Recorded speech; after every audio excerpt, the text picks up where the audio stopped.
told him that you can't practice law just like that. You need to fortify yourself. So I said, so what did you do? So they took him to a native doctor, and the native doctor said, then he wasn't born again.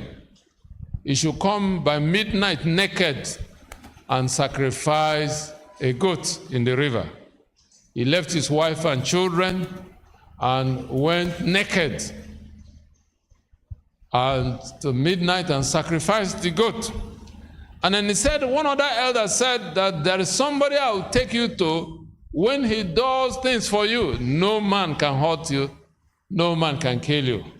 So I said, what did he do?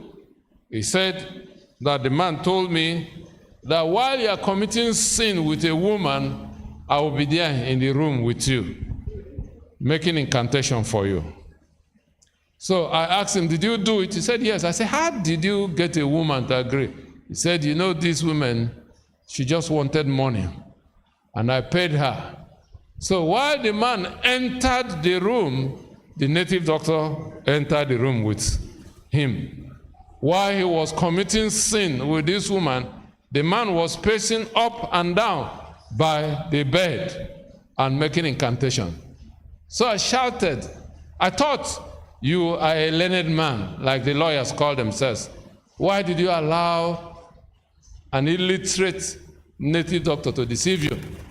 I said, the thing he did to you can be found in Scripture in Hosea chapter 4, verse 14.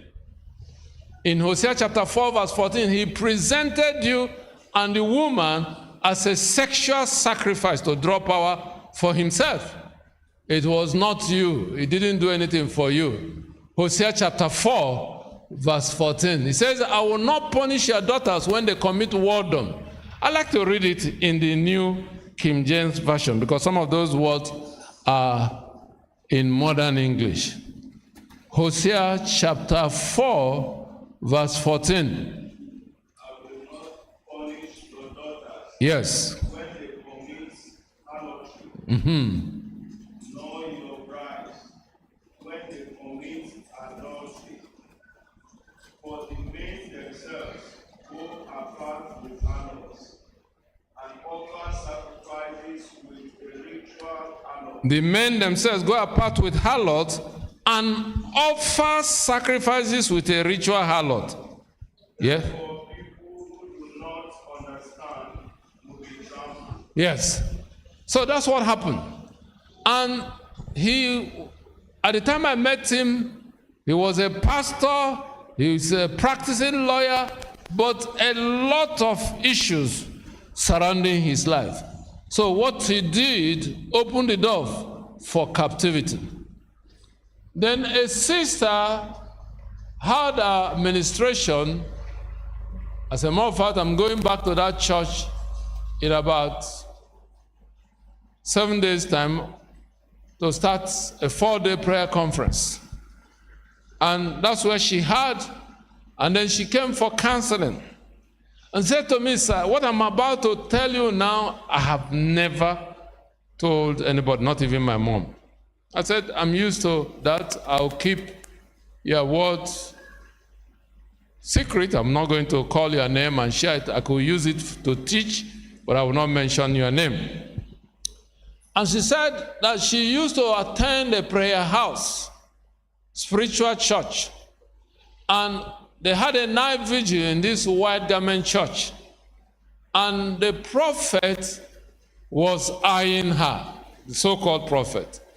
He said by 12 midnight, the prophet called her outside and took her to a road junction and defiled her at road junction. I said, this man did this into you? He said, sir, I haven't finished. He said, after he did that, he gave me water to wash inside my body and collected the fluid. I said, this is wickedness. And I began to show her what went wrong. Number one, having sex with a false prophet or a native doctor and you allow them to put their fingers in your body, you are into ritual harlotry. What the Bible calls, they have made you a temple prostitute.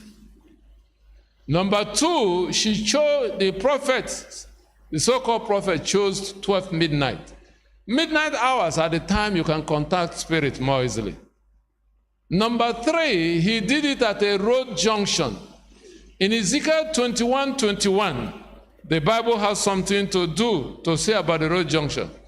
Ezekiel 21:21, it says, they make a sacrifice at the road junction. And then number 4, he collected the fluid that came out from her body for occultism.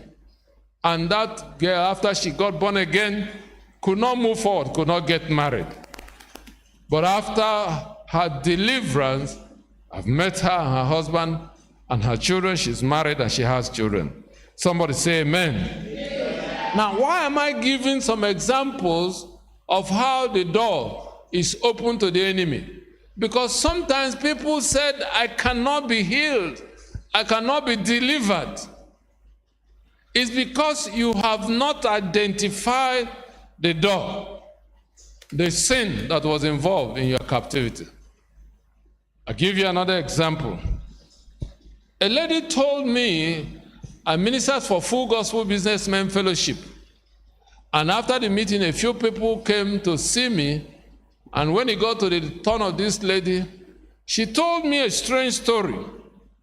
She said that her parents are born again, but she wasn't a Christian. And then she fell in love with a man that was going to White Garment Church, spiritual church. You know, I always tell young ladies, shine your eyes before you fall in love. Because there are places you will fall into, it will be a pit.